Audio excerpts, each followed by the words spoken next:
Хикару Накамура агрессивно с первых ходов против Джавахира Синдарова пошел ва-банк, двинул пешку d4, Синдаров ответил d5, ферзевой гамбит, спокойный тихий ход e6, но Накамура не настроен играть спокойно и тихо. Он кидает все фигуры, все пешки в топку атаки, развивает коня, аккуратный прочный ход c6, Синдаров играет прочно, и в этой позиции Каруана избирает очень рискованный, очень агрессивный и в то же время очень опасный вариант для черных. Задвигает пешку на поле e4. Этот вариант называется гамбит маршала. Теория тут до 12-го хода. Все ходы Накамура делал быстро. Чувствуется домашняя заготовка, что прям готовился под Синдарова. Дальше Джавахир дает шах на поле b4. Закрывается Хикару слоном. Все ходы происходят очень быстро, ведь это дебют. Скорее всего, оба соперника были готовы. Джавахир забирает первую пешку, которую Хикару отдает. Слон b4 и шах на e4 забрали коня. У белых есть три варианта.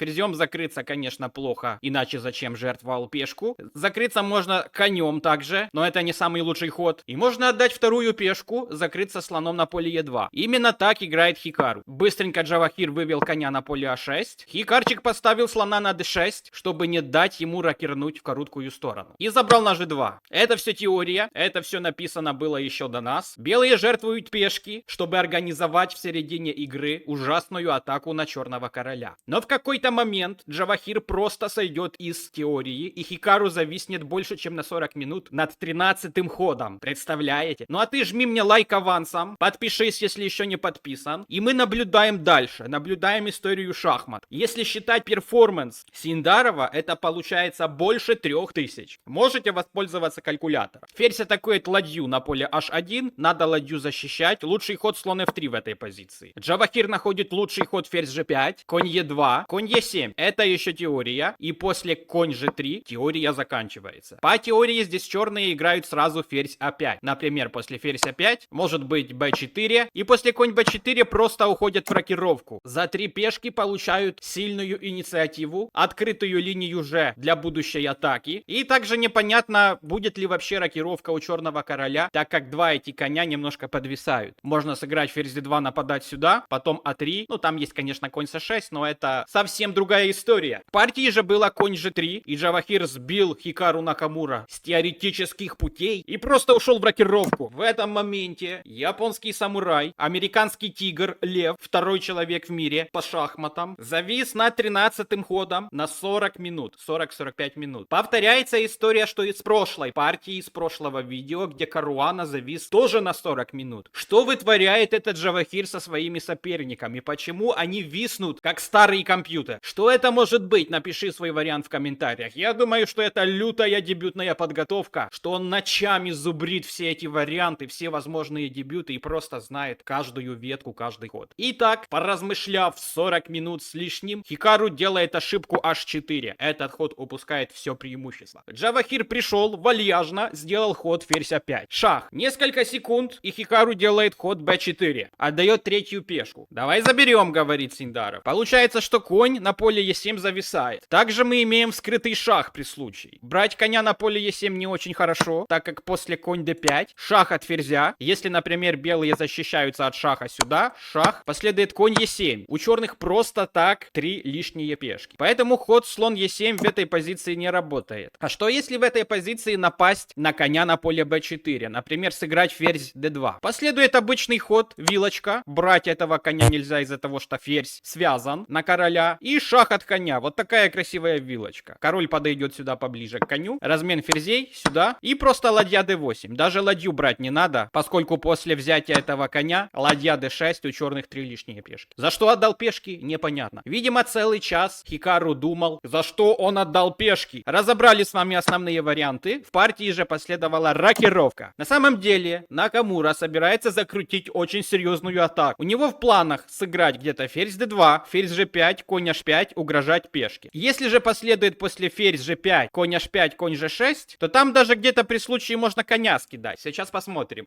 Единственный правильный точный ход за черных ладья e8 играет Джавахир. Этот ход не выпускает преимущества. Любые другие продолжения вели к худшей позиции у черных. Видимо, на это и был расчет Накамуры. Запутать своего соперника, отдать пешки и поймать где-то на неточности. Но Джавахир играет очень точно. У него только один ход был не по движку. Смог ли Хикара добить в этой позиции что-нибудь? Давайте сейчас посмотрим. Напоминаю, проставь лайк, если ты болеешь за Джавахира. И если тебе нравится обзор, тоже буду рад лайку и подписке. Итак, после ладья Е8 следует ферзь d2, атакован конь на поле b4. Отступить конь не может, так как зависает ферзь. Этого коня надо защищать. Лучший ход в этой позиции c5, конечно, Джавахир его находит. Если сейчас сразу прогонять этого коня, последует просто конь c6, и конь уже защищает этого ферзя, можно меняться. После c5 было ладья d1, пошел конь на f5, давай меняться конями, убрать одну атакующую фигуру. Допускает Накамура ошибку, меняет свою активную фигуру, которая пригодилась бы в атаке, и Синдаров себе спокойно ее забирает. Подводит ферзя к атаке, ферзь f4, конь возвращается назад, уводит Хикару короля на поле h1, чтобы освободить место для своей ладьи и начать жесткую атаку, ведь самое время это делать, так как ферзь, конь находятся на противоположной стороне доски. Ладья вообще ничего не делает, слон так, полупокер. Что-то вроде помогает, но вроде бы и нет. Замечает Джавахир прекрасное поле для своего коня на d4, сандалит сюда этого коня, ладья g1. Немножко опасненько, неприятненько черным сейчас будет. Угрожает просто ферзь g5 с угрозой мата. Для профилактики Джавахир играет g6, белым можно двигать уже h5, но после хода h5 черный конь просто заберет этого слона. Поэтому Хикару играет сначала слон d5, чтобы не было размена. Это вторая ошибочка, которая сильно усугубляет позицию белых. На самом деле лучше было бы сыграть ладья d4, убрать этого коня, например, давайте покажу, убрать этого коня сюда, ферзь d4 и h5. Чернопольный слон очень сильно поможет в атаке. Все фигуры собрались бить этого короля. Конечно, шансы невелики, но все же намного больше, так как нету оппонента для чернопольного слона. Например, где-то слон при случае станет на e5 или на d4, ферзь зайдет сюда, и тут на g7 будет мат. Хикара этого не сделал. Вместо этого, после слон d5, Джавахир себе спокойно задвинул слона на поле e6, и у него все хорошо. Ему уже ничего не угрожает. Все под надежной защитой. Но Хикару известный тем, что он умеет из ничего создать конфликтную ситуацию на доске. Бьет пешку на b7. У Джавахира сразу же потянулась рука сделать вилку на поле e2. Подумал и сделал вилку на поле e2. Бить ладью сразу же нельзя, так как просто висит ферзь на поле f4. Накамура убирает своего ферзя не куда-нибудь, а именно под размен. Вот здесь мне непонятно, зачем он это сделал. Если у тебя нету материала, меняться нельзя. Но, видимо, его бес попутал. Иначе как назвать эту игру? Сначала ты агрессивно врываешься, жертвуешь пешки, потом целый час над 13-м ходом думаешь, зачем ты отдал эти пешки, а потом просто предлагаешь размен ферзей. И это человек 2810. Прикольно. Премувы в классику не работают. Ферзь d2 забрал Синдаров этого ферзя, ладья d2 и спокойно себе тяпнул ладью на поле g1. Слон a8, забрал ладьей тут и забрал королем коня. Следует у нас эндшпиль с разноцветными слонами, который очень часто приводит к ничьи. Даже если у черных есть 2-3 пешки, очень часто разнопольные слоны это именно ничья на доске. Но давайте смотреть, смог ли Синдаров реализовать свое преимущество в пешках в ничейном эндшпиле. Ладья d8, связка этого слона. Бить на c5 нельзя из-за того, что просто мы бьем ладью. Угрожает взятие пешки c4, защищать ее нельзя на c4, так как висит слон. У Хикару на часах 5 минут, у Синдарова 50. Накамура играет слон f4, предлагает разменять эти ладьи. Ладья d2, слон d2 и упала пешка на c4. Под прицелом еще пешка на поле a2. Лучший ход не отдать пешку на поле a2, а двинуть ее на a4, чтобы потом как-то подвести сюда короля и еще бороться. Да, плохо. Да, очень плохо, очень фигово. Но тем не менее это было лучше. Вместо этого слон e3 напал на пешку c5, слон a2, слон c5 забрали и опять, что мы имеем? Проходная по линии А, 4 пешки на королевском фланге против 2. И казалось бы все, сдайся, но нет, крутим дальше, верьте. Пошел f4, заблокировали 2 пешки, эти все 4 пешки заблокированы стоят. f6, пошел Хикара королем вперед, черный король тоже продвигается, слон a3, король e6. Достаточно черным сделать h6, g5, разменять все пешки, получить 3 пешки, 2 на королевском, 1 на ферзевом проходная, и закончить просто эту партию. Но Хикару не сдается, он играет до конца. Слон f8, чтобы не было h6. а4, продвижение пешки идет.